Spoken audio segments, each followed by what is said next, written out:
من الصعب هزيمة شخص لا يستسلم أبدا. ركز في النقطة دي، من الصعب هزيمة شخص لا يستسلم أبدا. هيجي عليك أوقات ما بتشوفش حد، بتبقى لوحدك في الصراع. تفتكر إن الصمود مش هيجيب نتيجة.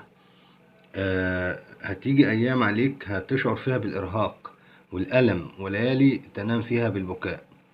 ستأتي أوقات تشعر فيها بثقل الحياة على كتفيك. تخشى أن تكون أما جيدة أو أبا جيد أو صديقا أو أخا أو قدوة جيدة. ستكون هناك أخطاء، أو ستكون هناك صعوبات وعثرات، يعني كما تساقط الجليد على الجبال. يجب أن تتقدم دوما، وأن تقيل عثراتك دوما، وأن تتحرك دوما، وكلما سقطت قم.